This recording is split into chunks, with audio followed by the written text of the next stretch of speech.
Hey y'all, welcome back to Mirror Expressions. And as always, please drop down in that comment a picture of a mirror if you have looked in a mirror today and you feel A1 with what you see looking back at you. And if not, as always, I encourage you to take whatever avenues you must to get back to a healthier you. All right, y'all. Before we start, I think I hear a little something. Oh, that's right. Take a moment and hit that subscribe bell, y'all, so that you will know each and every time I upload a video. And also, while you're at it,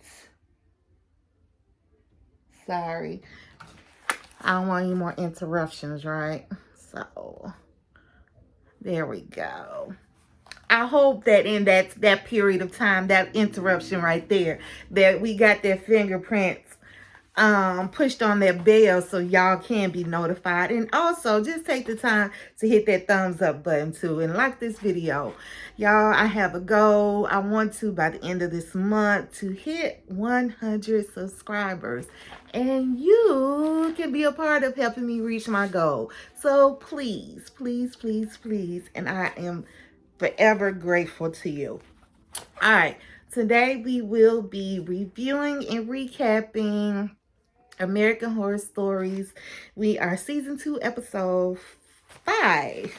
This is, are we on 5? Yes, 5, Bloody Mary. Okay. All right, y'all. Let me just say this was another cool one. You know, it had a nice little twist to the Bloody Mary urban legend, and so I liked it. I could dig it or whatever. So the episode opens up with 4 high school friends. Let me just say these are all ladies of color. All right. And 2 of them are sisters, and they're all hanging out one evening at one of the girls' places, right? They're in the mirror, they're primping, and they're drinking. And let me just insert, like, I don't know if I was in the lame crew or what, but I was not doing all of that in high school. Like, all that drinking like they was doing, like, where did they even get all that liquor from? But you know, I'm sure it happens. I'm sure it happens, and probably even much worse of things. So, anyways, so there's Lena, Elise, Maggie. Lena, Elise, Maggie. Who am I? Bianca. Lena, Elise, Maggie, and Bianca. And Bianca and Elise are the 2 sisters, right? So, Elena, she begins to tell them about the urban legend of Bloody Mary. Basically, you say her name 3 times in the mirror with the lights turned off and only a lit candle. And then she will show up and she can see into the depths of your soul. And if she doesn't like what she sees, then that's just that. She'll claw your eyes out, or she would either grant you your wish, your heart's desire, right? So they decide to all do it except for Bianca. Now Bianca's the baby of the group. The other 3 ladies, they're all the same age, and Bianca's the baby of the group, and she's kind of hesitant, but she goes along with it anyway. So they turn off the lights, they light a candle, and they're like, Bloody Mary. They say it again, Bloody Mary. And so Bianca freaks out, and before they could get to the 3rd Bloody Mary, she done flipped the light switch on and ran out the bathroom, right? And so Elise comes out. She's the older of the 2 sisters. Remember, Bianca's the baby. And so she just made Bianca just feel bad about being scared. You know, she's telling her that she ain't got no friends of her own, so she allows her to come and hang along and tag along with her and her friends, and how she's always dragging the mood down. She doesn't ever want to do anything. So Bianca's feeling a little pressure, and she decides to go ahead and play alone.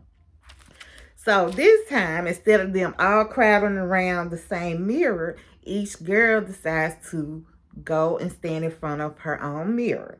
turn out the lights, light a candle. And so they get to it. They're calling Bloody Mary's name. And by the third time, the candle light blows out, the mirrors start cracking, and Bloody Mary shows up, right? And she tells each of them that if they obey her, then they can have whatever they wish. Then we see Bloody Mary kind of whispers in their ears, but we don't know what she's saying to them at this time. Whatever it is the understanding that it's whatever they have to do for their wish to come true. So we don't know what Bloody Mary is saying, right? Then all of a sudden, the screen just pierces the air. So everybody goes running toward the screen. The screen was coming from the bathroom that they all were originally in when they first started the Bloody Mary game, right? And so the person that was left in that bathroom was Maggie, yeah. So they bust open the door, and when you open the door, you can see Bloody Mary having Maggie and clawing her eyes out. And Maggie is screaming, right? So somebody flips on the light. And as soon as they flip on the light, that whole image just goes away. And Maggie's looking at them like, what's wrong with y'all? You know what I'm saying? Why y'all running up here and acting all strange and looking like that at me? And Bianca, Bianca's like, girl, cuz Bloody Mary was, taking you on up out of here. And Maggie's like, no, I'm still here. See, I'm still here. So I'm just like, oh, child. So they all admit that they did see Bloody Mary. And Elise kind of takes over the conversation because, they find out that Bloody Mary has spoken to each of them. So she's just like, well, what did she say? Everybody needs to tell. Right? So Bloody Mary told Bianca that in order for her dream to get into Yale to come true, that she has to accuse her guidance counselor of sexual assault. That way he'll be fired and she'll get a full ride to Yale.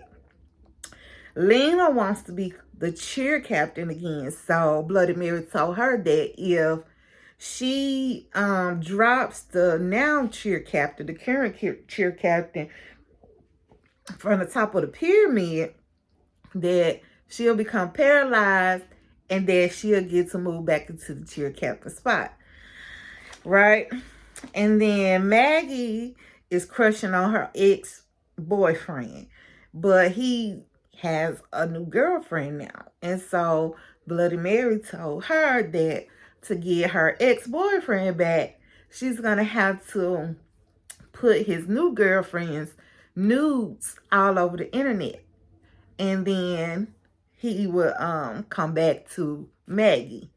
Right? Now, Elise, the one that's kind of controlling the conversation, right? It's her turn now to say, well, what did Bloody Mary tell you, right? But she doesn't say, all she says is that, well, Bloody Mary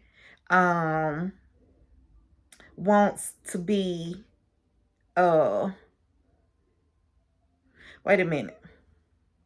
She told Bloody Mary that she wants to be rich. That's what it was. And so that's what she tells the girls. Well, I told her I want to be rich.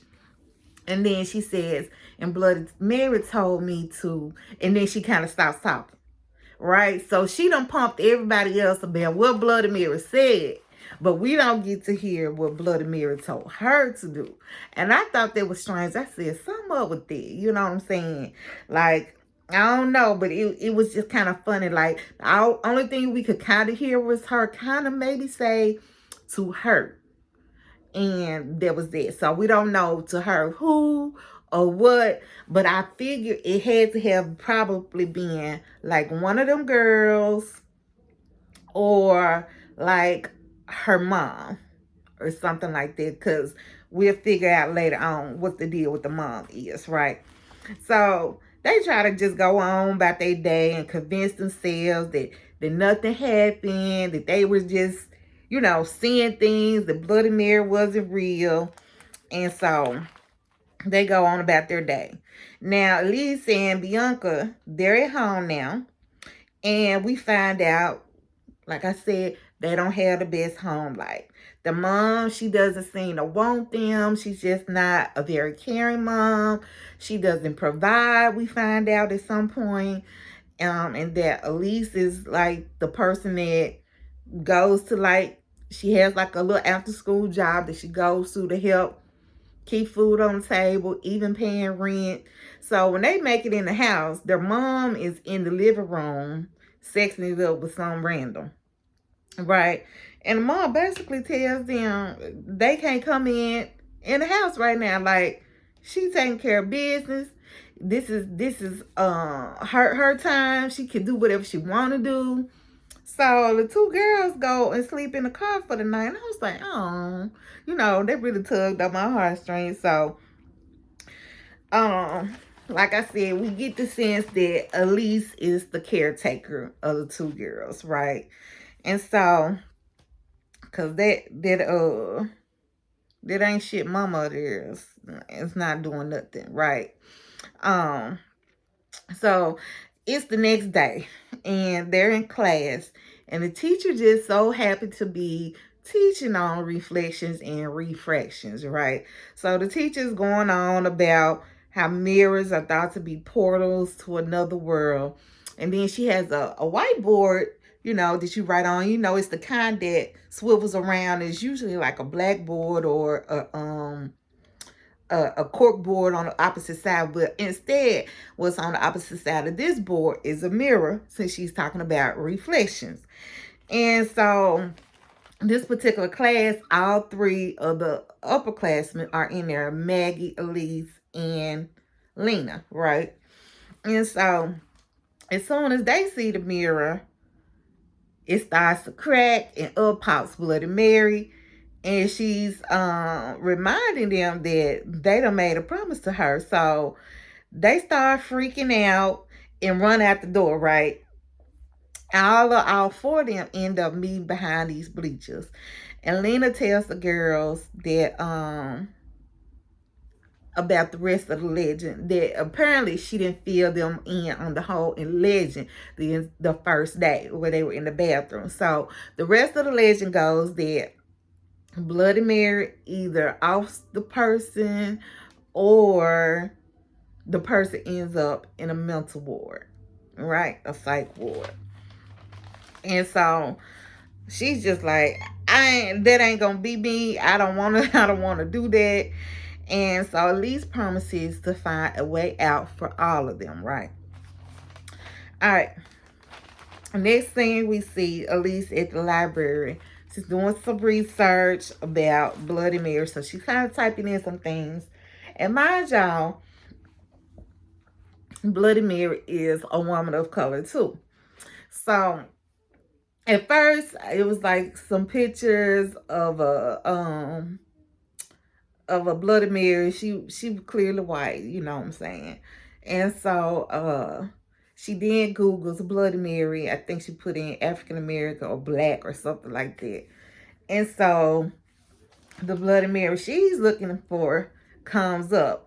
And she comes across an article about a Margaret Worth who was catching runaway slaves and reselling them, right?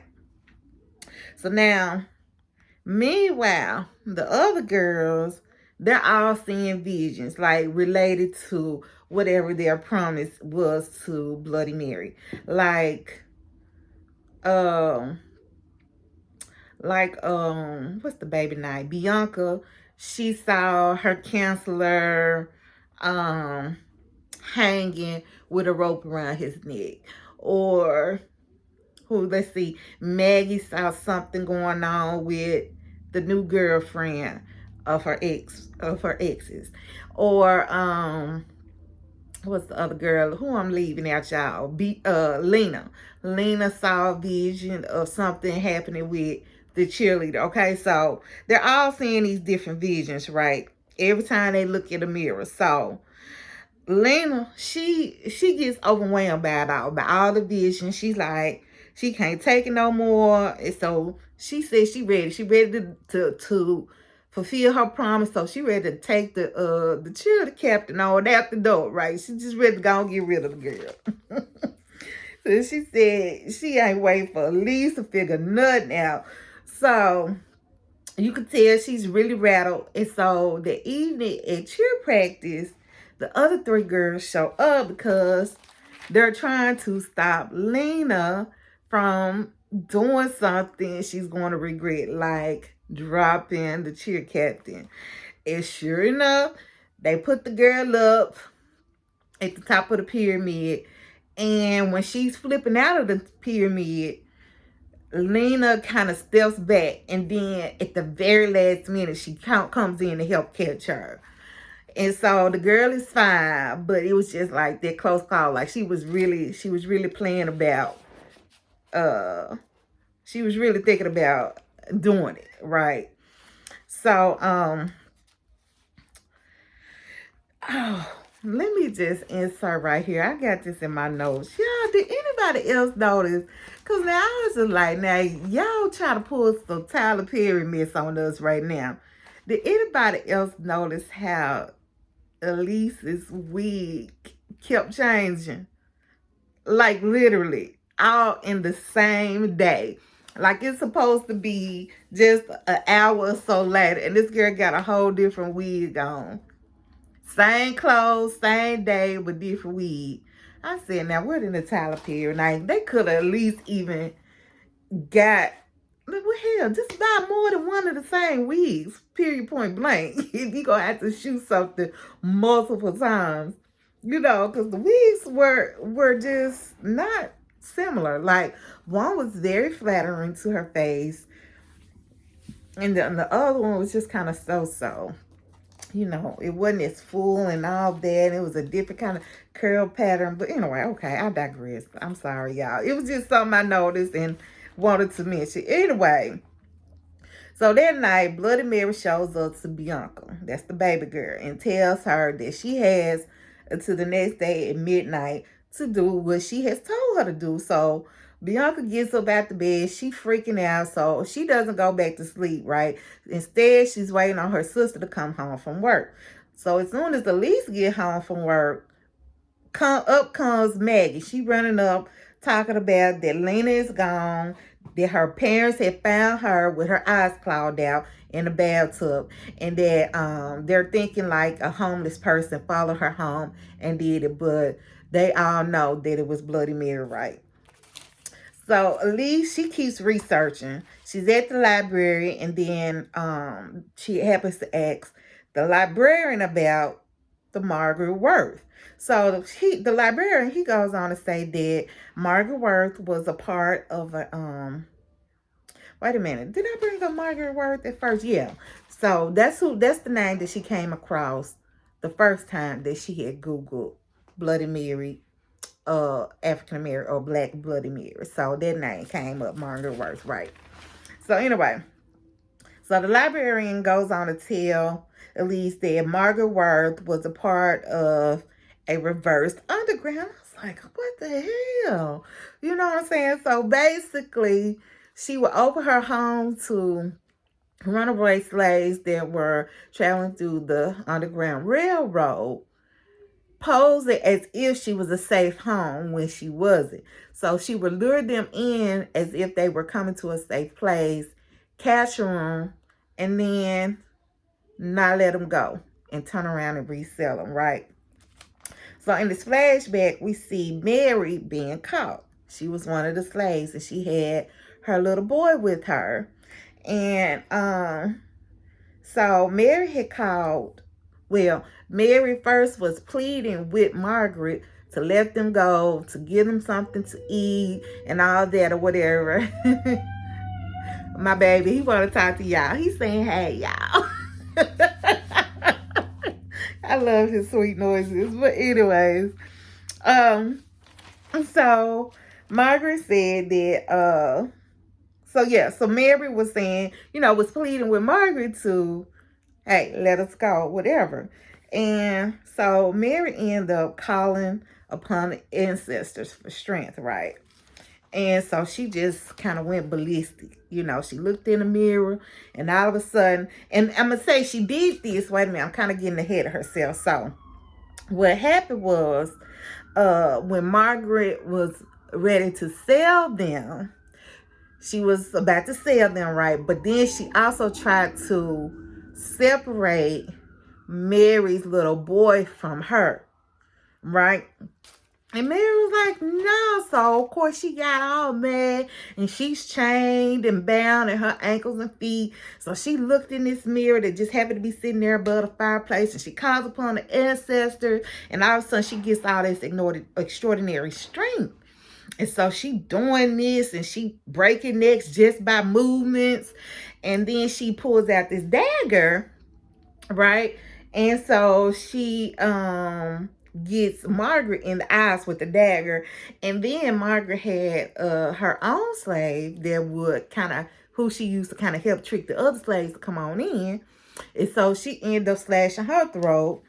And so that's how she got locked up in the mirrors. You know, her soul was not worthy enough to go meet the ancestors, so she got locked in the mirrors. But anyways, the dagger that she used to do all of that when she lost control is now on display at the library, because this happened in the city where they live, right? All right. So now, Maggie, wait a minute. Now, I'm going to keep going over this. So, anyway. So, at this point, after speaking to the librarian and seeing the dagger, you know, Elise, she feels like she knows what she has to do, you know. So, she gets up, she grabs her stuff, goes to meet with her sister, and she tells her sister, come on, we got to handle this business. You know what I'm saying? So, first place they go to is the library. They go back to the library because she wants to get the dagger out of the display box. Now, the display box is locked up. So while Bianca distracts the librarian, Elise steals the keys because she watched where he had put them, right? She steals the keys, opens the display box, gets the dagger, and then they both take off and leave. So the next place they go to is Maggie's house. They're going to go pick her up so she could come with them, right? And so they get to Maggie's house. Nobody's answering. So they finally find a way in. And they realize that Maggie has been stabbed in the eyes. Her eyes have been clawed out as well. And so Elise is just very calm about the situation while Maggie is just freaking out. And Bianca's like, we can't just leave her there. And Elise is like, look here, now, it ain't nothing she can do for us. We got to keep it going. We got to keep moving. You know what I'm saying? If we want to stop Bloody Mary, we got to get on out there and keep it moving. So the place that they're heading is to the cabin where all of this took place with Margaret Worth and Mary when she was a slave. So they get going. They go out to the woods, and at one point they can only drive so far, so they start walking, right? And it's still light outside, but by the time they make it to the cabin, it is dark. And the closer they were getting, all of a sudden you could just see mirrors everywhere, like all different sizes. Some were just leaned up against trees, some were hanging from the trees. And so they finally get to the cabin. Now, I don't know why I said cabinet, but cabin, right? And they go in. They don't see anything in there, so they come out. And I think it was maybe Elise was just like, you know what, I think we just have to call her, you know, because Bianca was like, we done came out here. Now, she done showed up all these days. Now we here looking for her, and she's nowhere to be found. So they end up just going to a mirror that was nearby on one of the trees, and they call her name 3 times. Bloody Mary, Bloody Mary, Bloody Mary, right? And so she shows up. And we find out, finally, what Bloody Mary had told Elise. She had told Elise that She can be rich, can have the world, but it was two things that she needed. She needed the blood of 3 innocents and her dagger. And that was going to set her free. That was going to set Bloody Mary free because she's trapped in the mirrors, right? That's her prison. You know, not her home, her prison. And so all of a sudden we see Elise. Sorry, I thought I turned it off. So all of a sudden we see Elise bring out a jar, a mason jar full of blood. She brings out one, then she brings out another one, right? And so she's holding the dagger in her hand, and she's just like, pretty much, you're the third one, sister. Like, it's time for me to take you out. And so they started, so Bianca runs off, right? And she's trying to hide because, you know, at this point, she's putting all the clues together. She's like, dang, Elise took them out. It was a Bloody Mary, right? And so Elise eventually finds her. And she tries to sneak up on her, knocks her out. But when she comes through, she's telling Bianca, you know, I love you. But, you know, you won't have to suffer anymore. I won't have to suffer anymore. You know what I'm saying? So she tries to stab her in the eye. And Bianca overtakes her. And they flip-flop roles. And Bianca gets the knife and then stabs it and puts the dagger into Elise's eye. And Elise is gone. Right? So then Bloody Mary explains to Bianca that she wanted these things from Elise so that she could be set free. She's trapped behind this mirror because her soul was too dirty for it was too dirty from taking the lives of all those people earlier when she was being sold into slavery. And so she can't go to the ancestors like that. So what Bianca does, since she already got the 2 jars of blood, she cuts her hand so that she could just have blood from the third person. She's the third person, right? And so she reaches out her hand to the mirror, and her and Bloody Mary end up connecting and exchanging places. So now Bianca is behind the mirror, and she is showing up now as the new Bloody Mary. So it ends with people calling her, and we see Bianca now all in the garb and dressed up as the new Bloody Mary. And that was how the episode ended. It was pretty cool. Like I said, it was a different way to think about the Bloody Mary story or whatever. So, you know, these American Horror Stories, they seem to be hit or miss, but I mean, for the most part, I'm enjoying them. So anyway, I will keep reviewing them. And as always, I pray for you. You pray for me. And we will what? Watch God change things. All right, y'all. Take it easy. Bye.